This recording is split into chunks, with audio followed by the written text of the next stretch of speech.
کیا خبر واحد حجت نہیں؟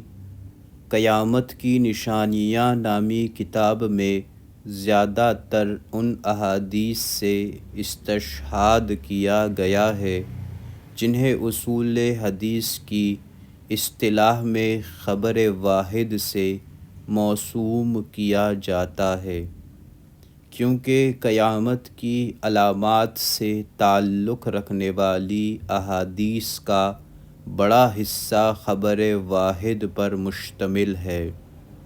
البتہ کچھ علامات قیامت کی احادیث تواتر کے ساتھ منقول ہیں۔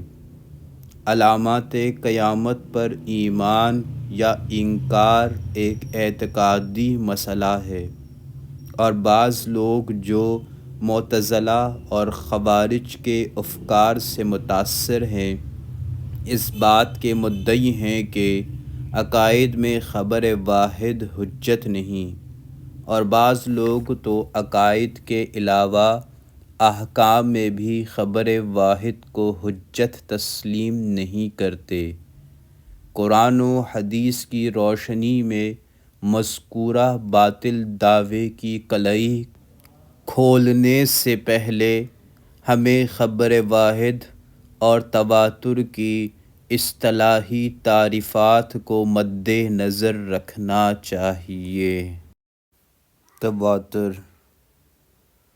تواتر ایسی حدیث کو کہا جاتا ہے روایت کرنے والا جمع غفیر ہو اور کسی طبقے میں یہ تعداد 10 سے کم نہ ہو، ان سب کا جھوٹ پر جمع ہونا محال ہو، ان کی کثرت کم از کم 10 سے شروع ہو اور آخر تک یہ کثرت برابر جاری رہے، اس پر عمل واجب ہے، اس میں بحث و تمحیص یا شک و تردد کی گنجائش نہیں۔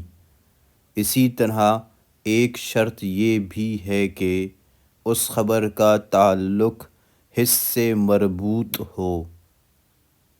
متواتر کی بہت سی مثالیں مذکور ہیں۔ ایک سادہ سی مثال یوں سمجھیے کہ جیسے ہمیں تواتر سے معلوم ہوا ہے کہ مکہ وہی شہر ہے جہاں رسول اللہ صلی اللہ علیہ وسلم پیدا ہوئے، اور مدینہ وہی شہر ہے جہاں آپ صلی اللہ علیہ وسلم نے ہجرت کی ہے۔ اب اس کے خلاف کوئی خبر دے ہی نہیں سکتا، اگر دے تو وہ پاگل شمار ہوگا، کیونکہ اتنی دنیا کی خبر کا غلط ہونا عقل کے نزدیک عادتاً ناممکن ہے۔ خبر واحد جو متواتر نہ ہو وہی خبر واحد کہلاتی ہے۔ جیسا کہ حافظ ابن حجر فرماتے ہیں، اصولین کی اصطلاح میں خبر واحد اسے کہتے ہیں جو متواتر نہ ہو۔ نیز شیخ فرماتے ہیں کہ جس میں متواتر کی شروط جمع نہ ہوں وہ خبر واحد ہے۔ اب اگر آپ تواتر کی شروط سامنے رکھیں گے تو خبر واحد کے متعلق درج ذیل نتائج سامنے آئیں گے۔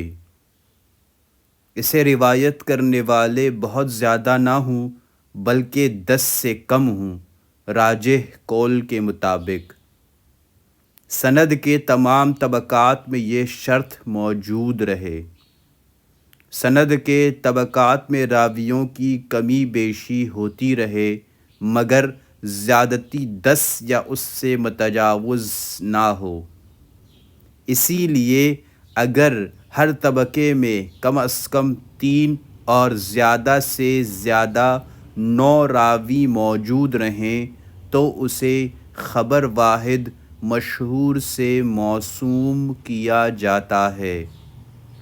اگر ہر طبقے میں کم از کم 2 راوی موجود رہیں تو یہ خبر واحد عزیز سے موسوم کی جاتی ہے، اور اگر کسی طبقے میں صرف ایک راوی ہو تو اسے غریب سے موسوم کیا جاتا ہے۔ اس میں بحث و تمحیص اور شک و تردد کی گنجائش بہرحال موجود ہوتی ہے، اسی لیے محدثین خبر واحد سے حاصل ہونے والے علم کو ظن سے موسوم کیا کرتے تھے، مگر اس ظن کی حقیقت کو سمجھنے کی ضرورت ہے، کیونکہ خبر واحد کی حجیت سے انکار کرنے والوں کو یہی سے چور دروازہ ملتا ہے جسے وہ بھرپور استعمال کرتے ہیں۔ ظن کیا ہے؟ قرآن مجید میں لفظ ظن مختلف معانی کے لیے استعمال ہوا ہے، جس کی حتمی تعیین سیاق و سباق اور علائق و قرائن سے طے پاتی ہے۔ ظن بمعنی یقین، جب کسی چیز کے وجود یا عدم وجود پر قرائن و علامات انتہائی قوی اور شکوک و شبہات سے مبرہ ہوں تو وہاں ظن بمعنی یقین ہوتا ہے۔ مثلاً ارشاد باری تعالیٰ کا ترجمہ کچھ یوں ہے کہ جو لوگ یقین رکھتے ہیں کہ وہ اپنے رب سے ملنے والے ہیں اور یہ کہ وہ اس کی طرف لوٹنے والے ہیں۔ اس آیت میں ظن بمعنی یقین ہے، کیونکہ اہل ایمان کو مرنے کے بعد اللہ تعالیٰ سے ملاقات کرنے کا یقین غیر متردد ہے، جیسا کہ دیگر آیات سے بھی اس کی تائید ہوتی ہے۔ اور اگر یہاں ظن کا یہ مفہوم لیا جائے کہ انہیں اللہ تعالیٰ سے ملاقات کا شبہ ہے تو پھر ایمان ہی نامکمل و غیر معتبر قرار پائے گا۔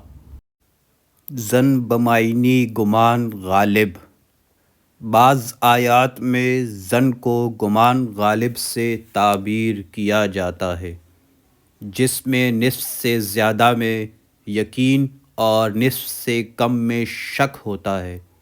ایسا ظن بھی پسندیدہ اور معتبر ہے۔ ارشاد باری تعالیٰ ہے کہ ایسا کیوں نہ ہوا کہ جب تم نے اس کو سنا تو مومن مردوں اور مومن عورتوں کے بارے میں تم اچھا گمان کرتے۔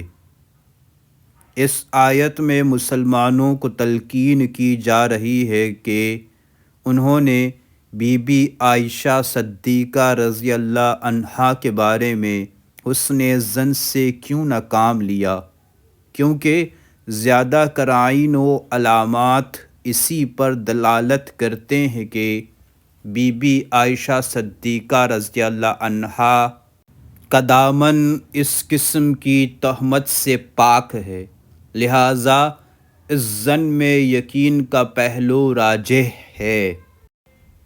ظن بمعنی شک، یعنی کسی چیز کے وجود یا عدم وجود پر یکساں قرائن موجود ہوں اور دونوں میں سے کسی ایک طرف کو ترجیح دینا ناممکن ہو۔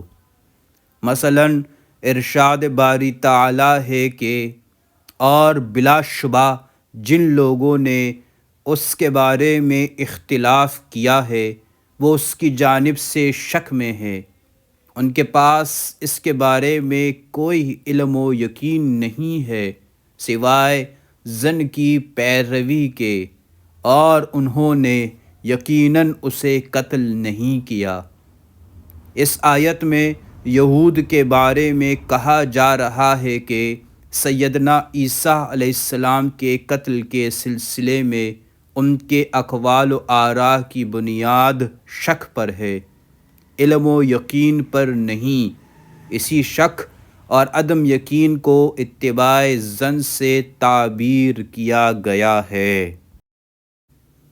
ظن بمعنی وہم، یعنی ایسا خیال و گمان جس کی بنیاد کسی دلیل پر نہ ہو بلکہ واضح دلیل اس کے خلاف ہو، اس زن کی مذمت کی گئی ہے اور اس سے بچنے کی تلقین کی گئی ہے۔ مثلاً ارشاد باری تعالیٰ ہے کہ ایمان والو زن کی بہت سی قسموں سے گریز کرو، بلا شبہ بعض زن گناہ ہیں۔ زن بمعنی تہمت۔ ارشاد باری تعالیٰ ہے کہ وہ غیب کی باتیں بتلانے پر بخیل بھی نہیں۔ ایک قرأت میں زنین کو زنین پڑھا گیا ہے، یعنی وہ غیب پر تہمت نہیں لگاتا۔ قرآن مجید سے ہی ثابت ہوا کہ زن کی تمام صورتیں اور قسمیں بری یا غیر معتبر نہیں، بلکہ پہلی دو قسمیں مستحسن و معتبر ہیں، بلکہ بسا اوقات ان پر اعتماد کرنا واجب ہوتا ہے۔ اور محدثین نے خبر احاد کے زنی ہونے سے زن کے پہلے دو مراتب کی طرف اشارہ کیا ہے، نہ کہ آخری تین قسمیں کے جن سے اجتناب ضروری ہے۔ علاوہ ازیں جب کسی خبر واحد کی سند کے تمام راوی ثقہ اور قابل اعتماد ہوں، حدیث صحت کے تمام مراتب پر پوری اترے اور شاذ، معلول اور مرجوح نہ ہو تو اس پر عمل واجب ہے، کیونکہ محدثین کے ہاں قبولیت حدیث کا یہی معیار تھا۔ خبر واحد کی حجیت قرآن مجید کی روشنی میں ارشاد باری تعالیٰ ہے کہ اے ایمان والو، جب تمہارے پاس کوئی فاسق خبر لائے تو اس کی تحقیق کر لیا کرو۔ اس آیت سے ثابت ہوا کہ اگر خبر لانے والا فاسق ہے تو اس کی خبر غیر معتبر ہے، جب تک کہ مزید تحقیق سے بات واضح نہ ہو جائے۔ لیکن اگر خبر دینے والا صالح اور ثقہ اور معتبر ذمہ دار ہے تو اس کی خبر قبول کرنے میں کوئی قباحت نہیں۔ اس آیت سے اس فطری حقیقت کی ترجمانی ہوتی ہے کہ دنیاوی معاملات میں کسی فرد واحد کی خبر کو بنیادی طور پر شک و شبہ کی نگاہ سے نہیں دیکھا جائے گا، بلکہ بنیادی اور اصولی طور پر کسی بھی معتبر، عادل و ضابط مسلمان کی خبر کو قبول کیا جائے گا اور اس کے مطابق بلا تردد عمل کیا جائے گا۔ البتہ اگر خبر دہندہ کی ثقافت محل نظر ہو تو اس کی خبر و اطلاع کی پہلی تحقیق کی جائے گی اور مکمل اعتماد کے بعد اس پر عمل کیا جائے گا۔ اگر بلا تعصب غور و فکر کیا جائے تو عالم ارضی کا نظام اس فطری اصول پر قائم دائم ہے۔ ہمارے ان گنت معاملات کا دار و مدار کسی ایک ہی فرد کی اطلاع پر گھومتا ہے۔ مثلاً کوئی معتبر آدمی ہمیں خبر دے کہ تمہارے گھر میں تمہاری عدم موجودگی میں یہ خوشی یا غمی ہوئی ہے تو ہم اصولی طور پر اس کی بات تسلیم کرتے ہیں۔ کوئی شخص ہمیں فون پر مطلع کرے کہ اس وقت آپ کا دشمن آپ کی طرف بڑھ رہا ہے تو ہم اس ایک فون پر اعتماد کر کے کوئی بندوبست کرنے لگتے ہیں۔ افسر اپنے سیکریٹری، پرنسپل اپنے چپڑاسی، استاد اپنے شاگرد، خاوند اپنی بیوی، والد اپنے بیٹے کی 90% سے زائد باتوں میں یقین و اعتماد کر کے اپنے معاملات کو تشکیل دیتا ہے۔ علاوہ ازیں اگر ایسا نہ کیا جائے تو دنیا کا نظام فیل ہو کر رہ جائے گا، کیونکہ اکثر و بیشتر معاملات کی بنیاد فرد واحد ٹھہرتی ہے جسے ہر کس و ناکس اصولی طور پر تسلیم کرتا ہے، تو کیا خیر القرون کے مسلمان کسی ایک ٹیلی فون کال، ایک ملازم چپڑاسی سے بھی بے وقت ہیں کہ ان کی خبر واحد کو تسلیم نہ کیا جائے؟